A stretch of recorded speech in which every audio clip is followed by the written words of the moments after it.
Tokyo. Neon lights, endless people, and the world's fastest train slicing through it all like a steel katana. On this train, though, fate has booked more assassins per square foot than a John Wick convention. Welcome to Bullet Train, where revenge, briefcases, and very bad luck collide at 200 miles per hour. We start in a hospital. Yuichi, a father with too much grief and not enough answers, sits by his comatose son's bedside. The boy was pushed off a roof, and the image haunts Yuichi as he silently watches the machines keeping his child alive. His own father, known only as the Elder, comes to visit, but instead of comfort, he delivers judgment. He scolds Yuichi for failing as a protector, for not being there when his son needed him. It's less dad support and more dad lecture. And soon, his anger hardens into resolve. He retrieves his gun. Someone pushed his boy, and now someone has to pay. Cut to the streets of Tokyo. Enter our unlucky mercenary, an American who's basically Murphy's Law in human form. His codename? Ladybug, a cruel joke from his handler Maria, who finds his constant streak of disasters hilarious. His assignment sounds simple. Board the bullet train, steal a briefcase with a sticker on its handle, and get off. That's it. The job was meant for another assassin named Carver, but Carver called in sick, so Ladybug's the replacement. Spoiler, the word simple doesn't belong anywhere near this mission. At the station, Ladybug accidentally bumps into Yuichi, who drops his locker key and ticket without realizing. Ladybug, needing his own gear, picks the lock instead. Inside, he finds his supplies, including sleeping powder. He refuses to take a gun, insisting he wants to do this the Zen way, which, let's be honest, is like bringing a feather duster to a gunfight. He boards the train after convincing the conductor to let him in with just the receipt. Yuichi, meanwhile, boards without issue, following mysterious instructions on a note. He's expecting to meet the person who tried to kill his son, but finds a sweet-looking young girl instead. That girl zaps him with a taser. Surprise! She's Prince, a manipulative assassin who weaponizes her innocent schoolgirl act. Behind the smile, she's colder than the train's air conditioning. Elsewhere, Ladybug locates the briefcase in the luggage rack, following Maria's directions. What he doesn't know is that the case belongs to two notorious brothers, Tangerine and Lemon, a pair of British assassins, equal parts deadly and ridiculous. Tangerine is the serious one, sharply dressed and constantly frustrated. Lemon, on the other hand, sees the world entirely through Thomas the Tank Engine metaphors.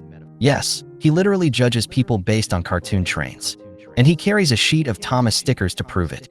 If you enjoyed this recap, don't forget to like, comment, and subscribe for more stories like this. The brothers aren't just protecting the briefcase. They're also babysitting a passenger, the son of the feared Russian crime boss known as White Death. Their mission?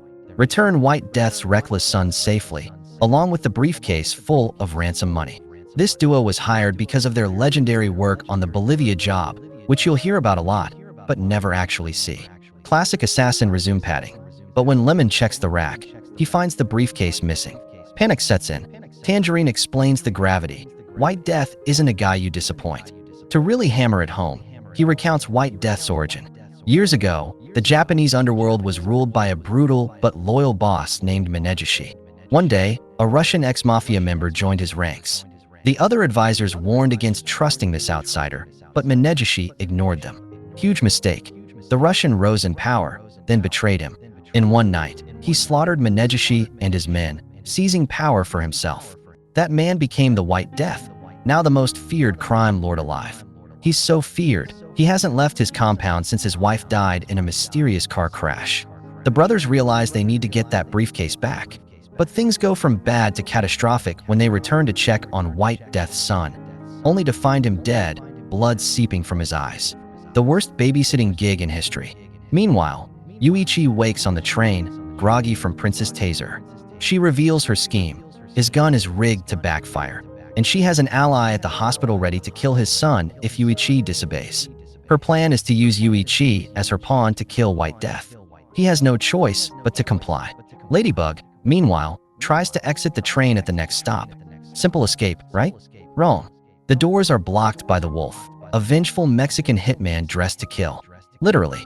He recognizes Ladybug as the man responsible for his tragedy. His entire wedding was poisoned, leaving every guest, including his new bride, bleeding from the eyes. Wolf survived only because he clumsily spilled his wine before drinking it. Talk about lucky timing. He's been told the killer is on this train, and he wants blood. The fight that follows is brutal and clumsy, smashing through the train's bar. Wolf stabs Ladybug, but the blade hits his phone instead. Ladybug, fumbling to defend himself, uses the briefcase as a shield. Wolf throws his knife, it bounces, and, poetic justice, it kills him instead. Ladybug is left stunned, muttering that he didn't even mean to. Which, if you think about it, is the perfect Ladybug fight. As the train nears the next stop, Tangerine and Lemon cover up the son's death by propping his body up with sunglasses, Weekend at Bernie's style. It's about as convincing as a cardboard cutout. Lemon guards the platform door, scanning passengers. Ladybug tries to leave, but recognizes Lemon from a past mission. He panics, bolts the other way, and ends up punching the train's mascot in the face. In his defense, the mascot was trying to steal the briefcase. Too late, the train departs again. Back in the bar, Ladybug hides the case and calls Maria with Wolf's phone. She confirms the wedding massacre wasn't his fault. Ladybug had been there disguised as a waiter, yes, but someone else poisoned the drinks. He sighs in relief, then hides in the luggage rack. Problem: Tangerine walks by and spots him. Luckily, Tangerine doesn't recognize him. Soon after, Tangerine bumps into Prince and Yuichi. When he asks if they've seen anyone suspicious, Prince eagerly describes Ladybug, tossing him under the bus without hesitation. Meanwhile, Lemon heads back to his seat just in time to find Ladybug sitting across from him. Ladybug tries diplomacy. He offers a deal. He'll return the briefcase if Lemon just lets him walk. Lemon isn't convinced. Suspicious from the son's death, he decides Ladybug is a diesel. Thomas speak for the untrustworthy kind. A brawl erupts. Ladybug eventually knocks Lemon out, spikes his water with sleeping powder, and hides his gun in the luggage rack. In the process, he discovers the son's body, complete with the same eye-bleeding poison symptoms from Wolf's wedding. Things are connecting, and not in a good way. Tangerine keeps chasing leads. Ladybug, desperate to avoid him, pays a random passenger to swap clothes. It works, for about 30 seconds. Tangerine corners the wrong guy, buying Ladybug just enough time to sneak away. Meanwhile, Prince forces Yuichi to crack the briefcase code. Once open, she ignores the money. Instead, she plants a bomb inside. It's rigged with the same backfire mechanism she put on Yuichi's gun. Her plan is elegant in its cruelty. White Death has a habit of killing attackers with their own weapons, so she's going to hand him one that kills him instead. Ladybug hides in a bathroom, where Maria explains that the assassin known as Hornet is aboard. Hornet specializes in poison, the exact kind causing the bleeding eyes. Ladybug needs to find and stop her, or else he's the next corpse. Unfortunately, using Lemon's phone backfires when Tangerine tracks him via the app. Cue another fight in the bathroom. Both men beat each other senseless until a call interrupts. White Death's henchmen demand they get off with the briefcase at the next stop. Tangerine panics, but Ladybug hatches a plan. He'll impersonate Lemon. At the station, they bring a random briefcase, but it falls open, exposing the ruse. They sprint back aboard just in time. Somewhere else, Lemon wakes up from his drugged nap, finds Yuichi and Prince, and immediately distrusts her. She slips, using the word briefcase when he never mentioned it. That's all the proof he needs. In Thomas terms, she's definitely a diesel. He shoots Yuichi in the stomach to pressure her, but before he can finish, the sleeping powder knocks him out.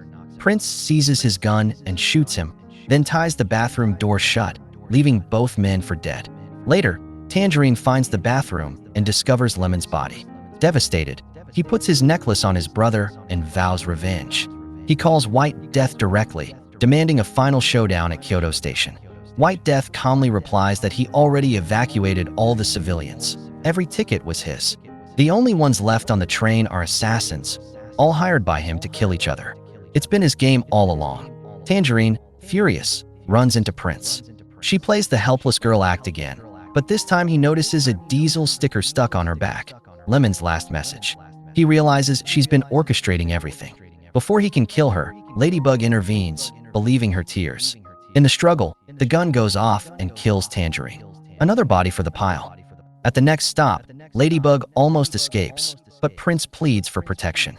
Against his better judgment, he stays. Fate has a sense of humor.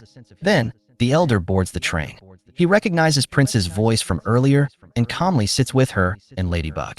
Ladybug tries to grab her gun but gets bitten by the escaped snake. He panics, running to flush it down the toilet, but survives thanks to the antidote still in his system. The elder seizes her bag and forces her confession. She pushed his grandson, Yuichi's son, off the roof to manipulate him. But her henchman has already been killed by the elder's bodyguard at the hospital. Prince is suddenly powerless, and she flees. The elder shares his story with Ladybug. He once served Minegishi and warned him about White Death's betrayal, but was ignored. He lost his wife in the aftermath, and only Yuichi survived. Now fate has placed him here for a final reckoning. They find Yuichi and Lemon alive. Yuichi's wound wasn't fatal, and Lemon's vest stopped the bullets. Though grieving Tangerine, they agree to join forces. Kyoto. The train arrives, and White Death himself appears, flanked by an army of killers. Ladybug, trying to negotiate, offers the briefcase. The henchmen open it, boom. The bomb explodes, wiping out most of them. Chaos erupts as Yuichi, Lemon, and the Elder battle the rest. White Death boards. Prince confronts him, revealing she's his daughter. She rages that he never valued her, only his son.